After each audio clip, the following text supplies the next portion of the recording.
Stop swiping. Your next love isn't a face on an app. Yeah, you heard right. Stop swiping. Your next real relationship isn't a face on a dating app. Pause for dramatic effect. Hey, I'm Zendaya. Welcome to Modern Love Talk, where we cut through the noise of modern dating and help you actually find a connection that lasts. If you're tired of endless matches that go nowhere, drained by ghosting, or just fed up with same four messages syndrome, you're in the right place. Today we'll talk about why dating apps often make things worse, not better, and then I'll give you a step-by-step playbook for what to do instead to meet people who actually stick. Quick favor before we start. If you want more science-backed dating strategies with a side of humor, hit subscribe and smash that like button. It helps other people find the video. Okay, let's go. Let's begin with some reality check numbers so we're all starting from the same facts. Around 1 in 3 adults in the US has tried online dating at some point. These platforms are huge. Globally, there are over 350 million people who've used dating apps, and the industry pulls in billions in revenue every year.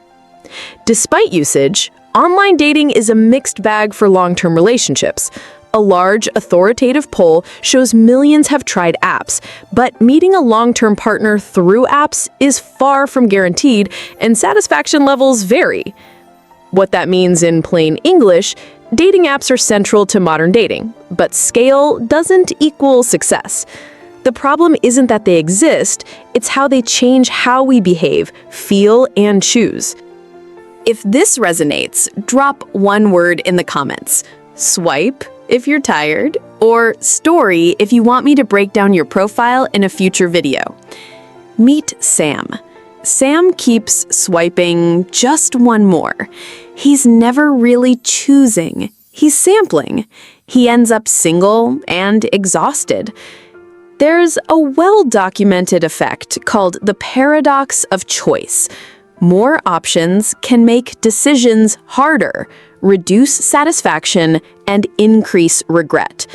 In dating, that translates to perpetual what-ifs, endless comparisons, and a constant feeling that something better might be a swipe away. People become pickier in unrealistic ways. They hunt for perfection, not connection. If you want a short exercise to beat choice overload, comment "less is more," and I'll pin a short checklist in the comments. Jess has a fantastic personality, but one uninspiring smartphone selfie. She gets 3 matches a week. Her friend Sasha, photogenic but shallow bios, gets dozens. Frustrating, right? Apps bias toward immediate visual cues. Your face and photos become your resume, and depth is invisible until, maybe, a message or date. This trains users to evaluate based on images rather than interaction quality. People optimize for photos, not for compatibility or social context. That encourages performative dating and identity curation rather than honest connection. Imagine an invisible referee who wants your attention, not your happiness. That's how the app's business model works. Apps optimize for engagement. More swipes, more logins, more time spent equals money. They're not optimized primarily to create lifelong pairs. That incentive can lead to suggestions that maximize short-term engagement, not long-term compatibility. For the industry perspective, the app market made billions in revenue, and companies design for engagement. The algorithm can keep you in a loop of novelty seeking rather than fostering commitment-ready matches. You thought there was chemistry, messages, a 3-hour first date, then crickets. No explanation. Phenomenon. Ghosting. Sudden unilateral cutoff is widespread and culturally normalized in app-based dating. Research shows the architecture of apps, low friction, mass contacts, fosters such behavior. That leaves people emotionally confused and more reluctant to be vulnerable in future interactions. Practical consequences: emotional harm, erosion of trust, avoidance behaviors that sabotage future relationships. A user checks the app 50 times a day. Small dopamine hits, a match, but also anxiety and depressive symptoms when matches don't lead to anywhere. Evidence: multiple recent studies link heavy or problematic dating app use to increased depression, anxiety, and loneliness. Apps can amplify social comparison and rejection sensitivity. This is a big one. Dating apps can be a useful tool, but for many people, they exacerbate mental health issues unless used mindfully. If you're feeling affected, type "help" below, and I'll share resources and a guided detachment plan in the pinned comment.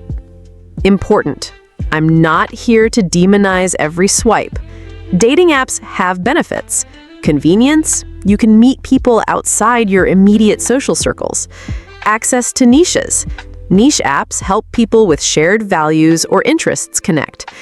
Volume and speed: for busy people, apps shorten the geography-time problem. But benefit does not equal panacea. The problems above mean many people get stuck in a loop. More options, less fulfillment. Before tactics, change your mindset. Stop treating dating as a numbers game. Treat it as a filtering plus curiosity process. Prioritize real-world social signals, friends' endorsements, shared activities, over algorithmic compatibility. Use apps as one tool, not the entire toolbox. Maria used to treat Tinder like grocery shopping. Then she set a 30-minute weekly window and started going to a pottery class. She met a partner through pottery, not an app, within 3 months. That change in behavior was intentional. Limit app time, increase social investments. If you want the weekly time limit template Maria used, comment "pottery" and I'll drop it in the pinned comment. I'll give you a concrete, actionable roadmap, the Modern Love Playbook. Think of this as an alternative ecosystem strategy. Reduce reliance on swipes, increase real-world and high-quality digital signals. 1. Limit time and intention. Only use apps during a fixed 30 to 60-minute weekly window. Use them with a clear intention to find 3 people you'd happily invite out this week. 2. Triage profiles fast. Look for social proof, shared friends, community links, interesting bios, and engagement cues, not just jawline. 3. Quality first messaging. Start conversations with concrete prompts. Ask about something specific in their profile. Avoids the "hey, purgatory." Treat apps like fast food. Fine occasionally, but don't plan your whole diet around them. The gold standard for meeting people who will stick: shared experiences and mutual context. Join small group activities, not huge bars. Examples: weekend workshops, adult classes, team sports, volunteering, book clubs. Small group size creates accountability and repeated interactions, both ingredients for attraction. Hobby plus skill intentionally. Pick a skill that attracts your desired type: language classes, climbing, improv, salsa, and attend regularly. Repeated exposure builds familiarity and trust. Create events or host. Host dinners, game nights, or a themed meetup. Hosting positions you as socially valuable and attracts people who like community. Ramon met his partner at a weekly salsa class. He wasn't flashy. He showed up consistently and improved. That longitudinal exposure plus shared fun made all the difference. Friend-of-friend connections have the highest accountability. Ask friends for intros. Don't treat it like begging. Make it a fun exchange. Do event swaps. If a friend organizes a dinner, invite a friend in return. Build your weak ties. attend weddings, alumni events. Those weak ties often deliver surprising matches. Example, line to friends. Hey, I'm trying to meet more people who love travel and books. Know anyone I should meet at Sam's dinner this weekend? If you use apps, do it smarter, not more. Photos that tell a story. Replace posed selfies with photos doing things you love. Hiking, cooking, laughing with friends. Authentic social proof. Bio is filter, not plea. Use clear, specific prompts that attract the people you want. Like, if you love weekend farmers markets and true crime podcasts, we'll get along. Niche and honesty.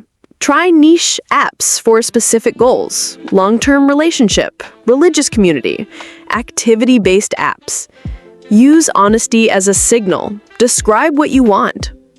If you want a free profile checklist and 3 lines you can copy-paste for your bio, comment bio. I'll pin those. Dates aren't auditions. They're experiments in compatibility. Choose interactive dates. Avoid dinner-heavy first dates. Choose activities like biking, art class, or cooking together that create natural conversation and shared experiences. Set short first dates, 45 to 60 minutes. Low stakes, easy bailout if there's no spark, but often you'll want to extend. Ask vulnerability-building questions. Use a few gentle, curious prompts that encourage self-disclosure, not 20-minute monologues. Like, what's a small risk you're glad you took? Or, what book shaped you?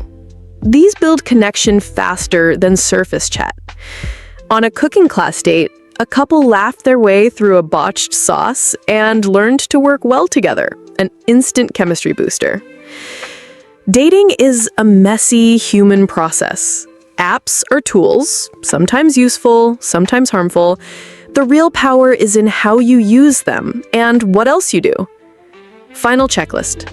Limit app time. Invest in one real-world hobby or group. Use introductions and hosts.